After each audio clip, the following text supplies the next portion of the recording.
L'invité de France Info ce matin est Laurent Berger, le secrétaire général de la CFDT. Jean-Michel Apathy. Bonjour Laurent Berger. Bonjour. Le nouveau monde d'Emmanuel Macron a conservé quelques rites de l'ancien, puisque demain soir à 18 h à l'Élysée auront lieu. Le président présentera, c'est exactement comme cela qu'il faut présenter les choses, le président présentera ses vœux aux forces vives de la nation, dont vous faites partie des forces vives, Laurent Berger. Voilà, c'est comme ça. C'est le nom qui est donné pour dire que ce sera aux partenaires sociaux, là je pense demain au secteur associatif. Je crois qu'en tout cas, au-delà de la tradition républicaine que cela représente, c'est important que le président de la République montre qu'une démocratie, ce sont aussi des acteurs impliqués, qu'ils soient économiques, sociaux, associatifs. Et vous aurez l'occasion donc demain de voir Emmanuel Macron, contre qui vous avez signé une tribune il y a 15 jours. C'était un appel dans Le Monde. Vous dénonciez le double langage d'Emmanuel Macron, du gouvernement, dans la politique qu'il mène envers les migrants. Et Emmanuel Macron n'est pas décidé à s'en laisser compter sur ce terrain-là, celui des migrants à Rome. Lors d'un déplacement officiel, il s'est exprimé dans ces termes sur la politique qu'il mène. Il faut avoir de la détermination, il faut avoir de l'humanité et il faut avoir de l'efficacité. Il faut se garder des faux bons sentiments. Voilà, vous nourrissez peut-être des faux bons sentiments, Laurent Berger. D'abord, ce n'était pas une tribune contre, c'était une tribune pour. C'était une tribune critique. Oui, mais on peut être critique en étant pour un accueil dans l'humanité des migrants. C'est-à-dire que moi, Mais vous dénonciez le double langage du gouvernement. Oui, mais moi, je crois d'abord à la politique du droit d'asile, c'est extrêmement important. Et je crois aussi que pour les migrants qui ne peuvent pas bénéficier de ce droit d'asile, il y a besoin de les traiter humainement. Et il y a besoin d'un accueil digne, qui ait l'accès à l'eau, l'accès à un hébergement de qualité et l'accès à de la nourriture. C'est le cas aujourd'hui ou pas, d'après vous ? Eh bien, en tout cas, regardez MSF ce week-end a encore dit qu'il y avait une augmentation des consultations sur le territoire de Calais parce que les conditions d'hébergement étaient très difficiles pour les migrants. Moi, vous savez, je crois qu'on peut avoir de l'efficacité et de l'humanité en même temps, pour le coup. Et c'était cela que je voulais alerter. Vous savez, la France, depuis ce week-end, est très fière. Elle a raison d'être représentée à l'Eurovision avec une chanson dont les paroles sont extrêmement humanistes et très belles. La musique est très belle. D'ailleurs, et c'est sur la question des migrants. C'est ça. Et sur l'accueil des migrants qui traversent la Méditerranée, etc. Eh bien, on ne peut pas être schizophrène en tout, quoi. Vous voyez ? Et donc, il faut, je crois, un accueil humain. Et c'est cela qu'avait comme vertu cette tribune, c'était de rappeler que nous ne devons pas perdre notre âme. Vous dites qu'on ne peut pas être schizophrène en tout. Vous avez le sentiment que dans la définition de cette politique, Emmanuel Macron est schizophrène ? Non, mais c'est l'équilibre entre l'efficacité. Il est atteint, cet équilibre ou pas ? Non, en termes d'humanité, aujourd'hui, il n'est pas suffisamment atteint. En tout cas, ces dernières semaines, avant cette tribune, il n'était pas atteint. J'espère que ça va infléchir un peu. Vous en avez parlé avec Emmanuel Macron depuis que vous avez publié la tribune ? Non. Vous n'avez pas eu de contact avec lui ? Non. On n'a pas le sentiment que vous avez beaucoup influencé sa politique ? On n'a pas le sentiment que le discours du gouvernement et les responsables politiques aient changé de ce point de vue ? Vous connaissez mon souci d'infléchir, de peser et de faire en sorte que lorsqu'on est une organisation syndicale, quand on fait quelque chose, on prend une position, c'est que ça pèse. Et puis il y a des sujets aussi sur lesquels, quoi que soit la solution à la fin, est-ce qu'on pèse ou pas, on ne peut pas se taire. Voilà, la CFDT, elle assume sa vision humaniste de l'accueil des migrants et on s'exprime en cela. Et ce n'est pas un combat contre, c'est un combat humaniste. Parmi les critiques qui sont formulées contre la politique de l'immigration du gouvernement figure une critique sur la circulaire que le ministre de l'Intérieur Gérard Collomb a prise en novembre, qui permet à des agents de la préfecture d'entrer dans les centres d'hébergement d'urgence, de vérifier qui est là de manière légale et qui est de manière illégale. Et très récemment encore, c'était sur Europe 1, le ministre de l'Intérieur assumait cette circulaire et que certains voudraient voir retirer. On écoute Gérard Collomb. La circulaire, elle demande de regarder qui on a à l'intérieur du dispositif d'hébergement qui sert à accueillir un certain nombre de gens qui ne devraient pas être là. Vous avez des réfugiés qui devraient être dans les logements. Vous avez effectivement des déboutés d'asile qui devraient être éloignés. Dans la région parisienne, 40 000 personnes qui sont à l'hôtel depuis quelquefois 15 ans. Ne pas regarder les situations, quand même, je trouve ça aberrant. Alors ? Qu'est-ce que vous en dites? Il est droit dans ses bottes, si je puis dire, le ministre de l'Intérieur. Oui, mais ça, c'est lui qui voit comment il est dans ses bottes.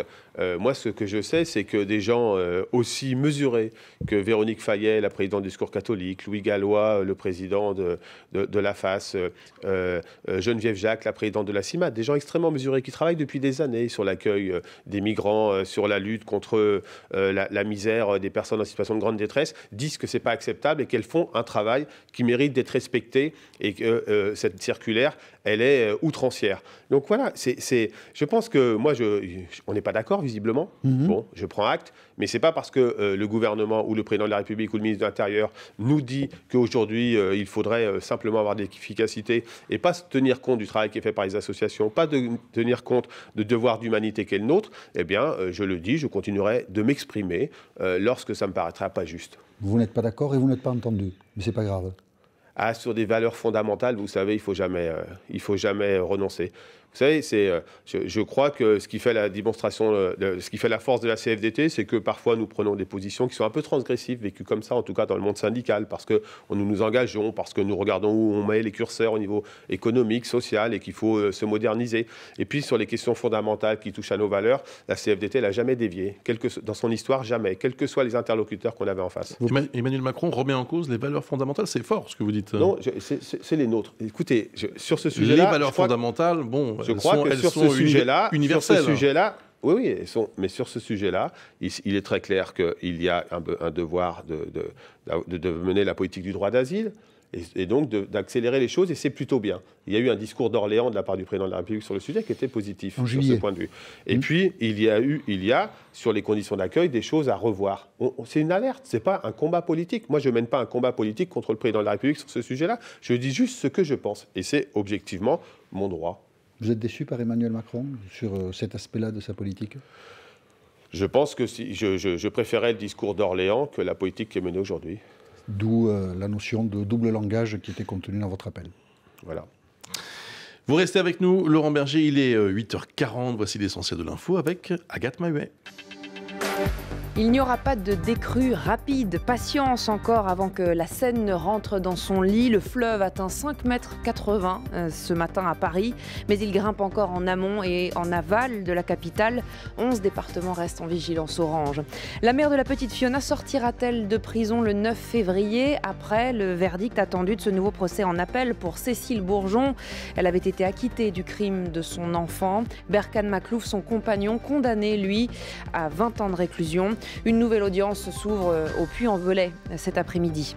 Daesh revendique l'attaque à Kaboul ce matin contre l'académie militaire d'Afghanistan, 2 jours après un attentat massif dans la capitale perpétré par les talibans. Ils ont fait plus de 100 morts samedi. Le groupe État islamique, lui, a tué au moins 5 soldats ce matin. Et puis les Grammy Awards, Bruno Mars survole la cérémonie de cette nuit avec 3 des principaux trophées. Meilleur album pour 24K Magic, That's What I Like, chanson de l'année, le rappeur Kendrick Lamar également primé. 2 artistes aussi récompensés à titre posthume, Carrie Fisher, l'actrice, ainsi que Leonard Cohen, meilleure performance rock pour sa chanson You Want It Darker.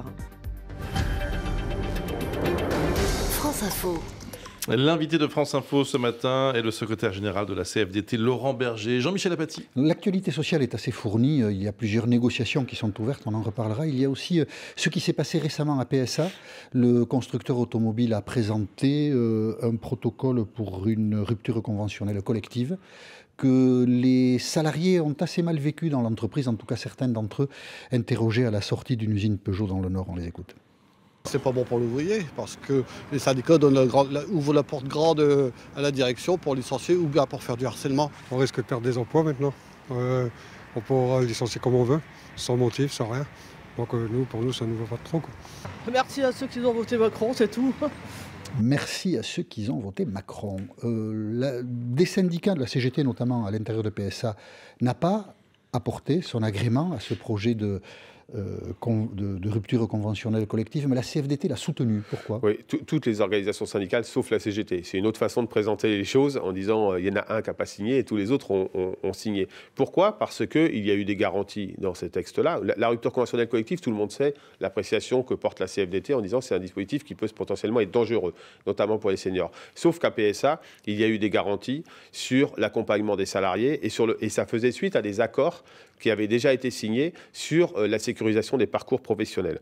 Et donc, la CFDT, les militants CFDT de PSA ont majoritairement, très majoritairement, décidé de signer cet accord. Vous savez, à Pinky, ils n'ont pas décidé de le faire. Oui, Moi, je crois au fait que ce sont les salariés et les militants syndicaux dans les entreprises qui sont les mieux placés pour savoir ce qui est bon pour eux ou pas. Et c'est en fonction de ça qu'ils se sont décidés à PSA. En elle-même, cette rupture conventionnelle collective vous semble pouvoir être gérée. C'est-à-dire, s'il y a des moments où on dit oui et à d'autres on dit non, le mécanisme lui-même n'est pas nocif.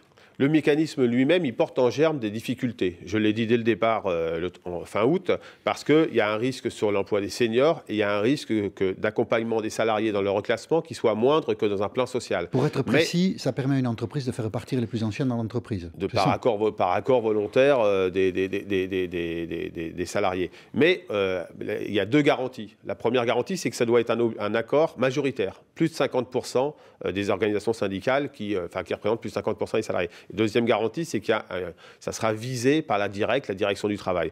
Et donc, moi, je fais confiance aux militants CFDT et aux autres en disant, dans les entreprises, regardez, en fonction de vos réalités, ce qui est le mieux ou pas. À Pinky, pas de rupture conventionnelle collective, on est parti dans un autre dispositif, un plan social, et à PSA, ils ont estimé que c'était une bonne chose, et donc je les soutiens. Beaucoup de négociations sont en cours actuellement avec le gouvernement. Vous négociez ou vous évoquez la formation, l'assurance chômage, les retraites. Ça fait beaucoup de chantiers. Est-ce que ça fait trop de chantiers ? Non, ça fait des chantiers qui sont le cœur de métier des organisations syndicales. Donc c'est bien. Vous savez, les chantiers assurance chômage, apprentissage, formation professionnelle, ce sont les chantiers fondamentaux parce que le besoin de compétitivité des entreprises demain, il reposera sur la capacité d'avoir des compétences et des qualifications adaptées.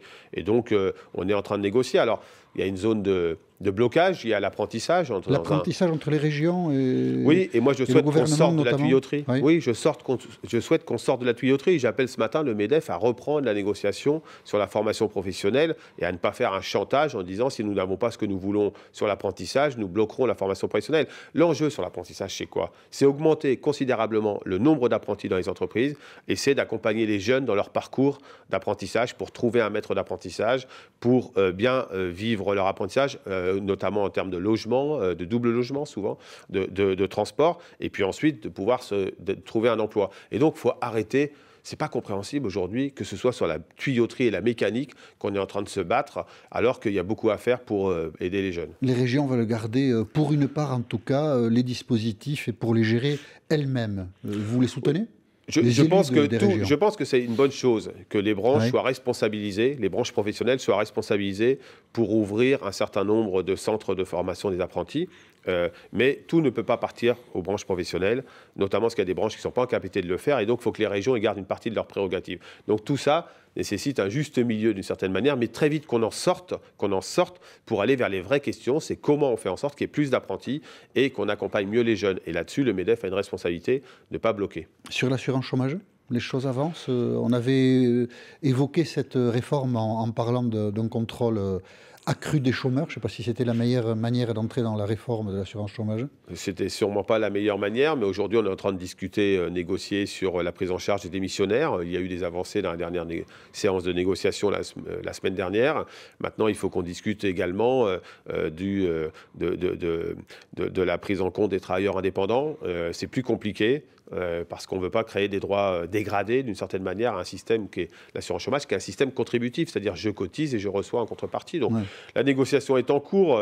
Moi, je crois que c'est une bonne nouvelle qu'on négocie au global sur l'ensemble de la sécurisation des parcours professionnels. On a une forte responsabilité. La CFDT veut jouer sa responsabilité à fond. J'espère que du côté patronal, ce sera la même chose, mais j'ai plutôt le sentiment que certaines organisations patronales ont envie. Ça coûte cher, ce genre de réforme, non? Les démissionnaires, s'il faut les indemniser, ce sont des dépenses supplémentaires, donc il faudra des recettes supplémentaires, et ça, c'est pas toujours facile à trouver. Hein. Non, c'est pas toujours facile à trouver. Ce qui est sûr pour la CFDT... Ça coûtera cher? Il y aura des dépenses supplémentaires? À partir du moment où vous indemnisez plus de gens démissionnaires, il faut trouver des ressources. Mais vous savez, ça ne peut pas se faire sur le dos des chômeurs actuellement indemnisés. Donc il faut regarder les contributions. Et notamment, il faut regarder, nous on fait une proposition, regarder comment on fait en sorte, par exemple, que le coût de l'assurance chômage, qui pèse sur l'assurance chômage en termes de prise en charge des personnes qui ont des contrats très courts, soit amoindri. Donc il faut pour ça responsabiliser les employeurs et non, on fait une proposition de cotisation dégressive à l'assurance chômage qui fait payer très cher au départ aux entreprises, enfin en tout cas assez cher, leur début de contrat qui les incite à garder les salariés. Les bonus-malus dont on vous avait parlé pendant la campagne, ça va être instauré, vous croyez ?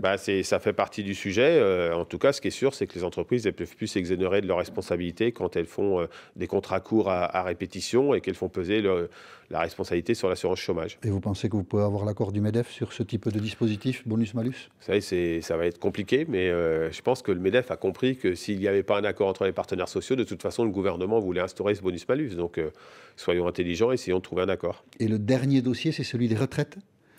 Philippe Martinez de la CGT intervenait dans Le Parisien hier. Alors, le projet d'Emmanuel Macron, tel qu'il l'a présenté pendant la campagne électorale, c'est de donner les mêmes droits à tous, de faire un projet universel de retraite et donc d'en finir avec tous les régimes particuliers. Et Philippe Martinez disait dans Le Parisien hier, dire que les régimes spéciaux sont un privilège, c'est tomber dans le piège d'Emmanuel Macron. Et il disait même pas touche aux régimes spéciaux de retraite.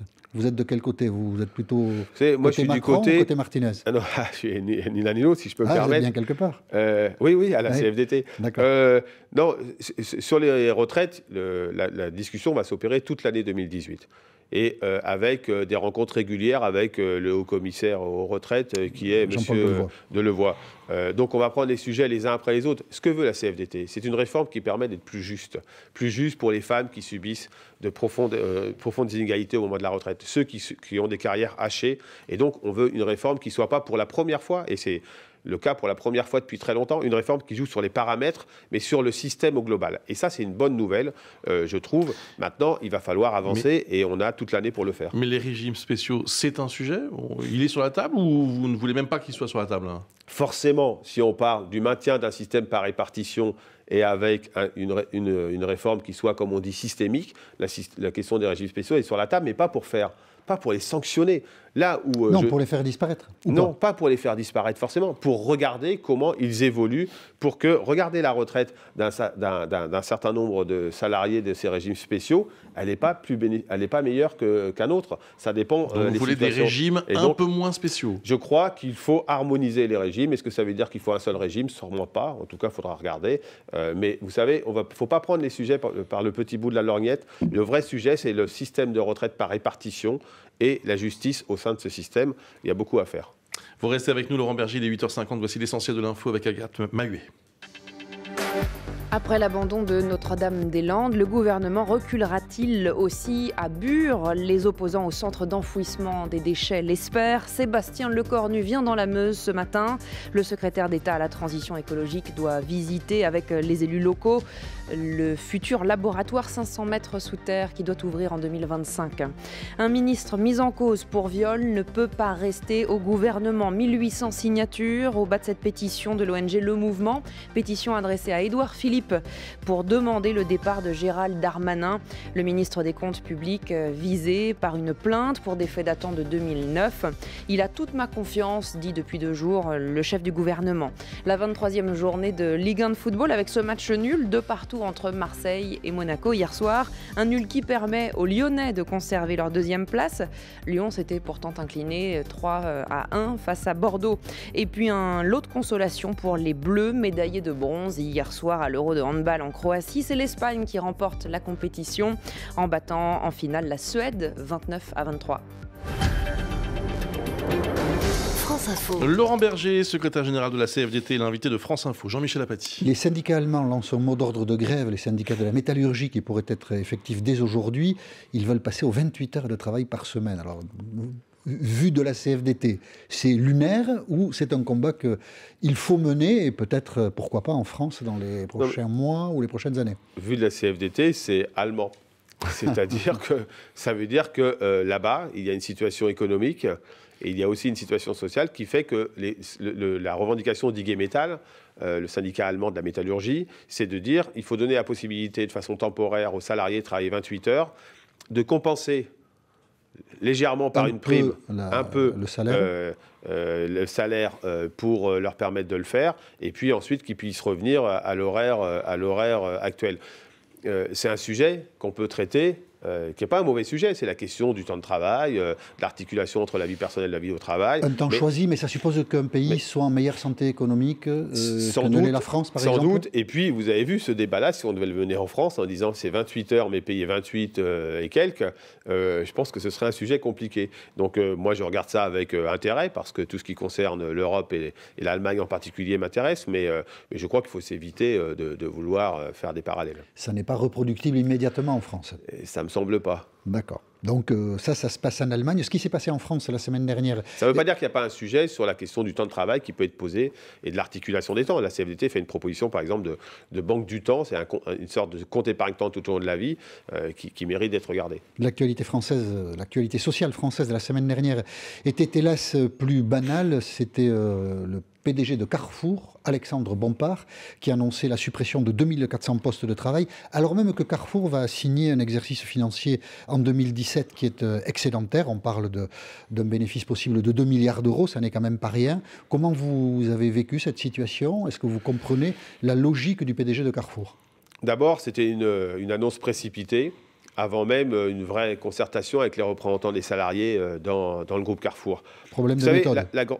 Premièrement. Deuxièmement, oui, la grande distribution a subi une mutation liée à la digitalisation. Tout le monde sait que les usages ont évolué et qu'il faut donc regarder les choses. Sauf que ça se fait par anticipation, pas en faisant tout de suite payer le coût sur l'emploi. Ça, ce travail-là, il n'a pas été fait. Et donc, c'est un problème. Et deuxièmement, c'est que vous l'avez dit, ce groupe est rentable, et tant mieux, d'une certaine manière. Mais moi, je demande du coup que si les efforts sont demandés sur les salariés, il faudra les accompagner, un plan d'accompagnement. Ça peut pas, en même temps, on ne peut pas verser des dividendes. Donc il faut que cette année, il n'y ait pas de dividendes versés. C'est-à-dire qu'il faut arrêter cette vision d'évolution des entreprises où les efforts seraient demandés quand il y a des difficultés ou des mutations à vivre aux salariés, aux travailleurs, mais jamais aux actionnaires. Et là, sur le groupe Carrefour, il faut qu'en 2018, il n'y ait pas de versement de dividendes parce qu'il y a une entreprise qui mute et il vaut mieux mettre cet argent-là entre nous sur le reclassement et l'accompagnement des salariés concernés par ces évolutions. Effectivement, ce serait un signal fort, mais pour l'instant, personne n'en parle. Si des dividendes n'étaient pas versés aux actionnaires de Carrefour, ce serait une forme de première. Votre appel sera peut-être entendu, peut-être fera-t-il débat. La direction de Carrefour dit, mais nous, notre problème, c'est pas de vouloir supprimer de l'emploi, mais c'est qu'il y a besoin de s'adapter. Et donc, il y a des efforts à faire. Dans ce cas, il faut accompagner les salariés, il faut regarder comment on les reclasse dans le groupe, etc. Mais du coup, ces efforts, s'ils sont à faire par les travailleurs, ils sont aussi à faire par les actionnaires. Et donc, ce serait légitime qu'il n'y ait pas de versement de dividendes en 2018. Le gouvernement, par la voix de Bruno Le Maire, a dit on sera attentif, effectivement, à ce qu'il y ait un suivi de la situation des salariés qui peuvent être concernés par ce plan. Vous faites confiance au gouvernement ou c'est juste, d'après vous, une déclaration dans l'émotion? Non, je crois que le gouvernement, il a le souhait de suivre ce sujet de Carrefour. D'ailleurs, nous rencontrons, les équipes de Carrefour de la CFDT rencontrent la ministre du Travail début février sur ce sujet. Donc nous allons être très attentifs à la façon dont vont être traités les salariés qui sont impactés, notamment dans les sièges sociaux. Mais ce plan va s'imposer, les syndicats ne seront pas consultés, n'ont pas les moyens de le bloquer.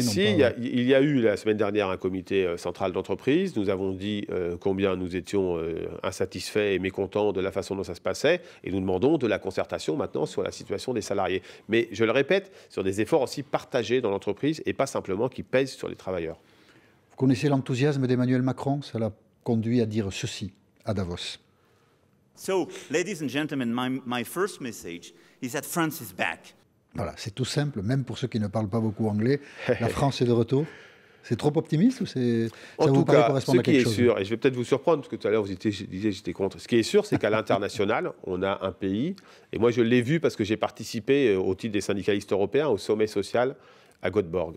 Et j'y intervenais et le président de la République était présent. Et je crois qu'au niveau européen comme au niveau mondial, on a un pays qui est au devant de la scène, en tout cas qui tient son rôle. C'est une bonne chose. Mais il a aussi dit à Davos quelque chose d'extrêmement important, c'est-à-dire que la croissance en elle-même ne suffit pas.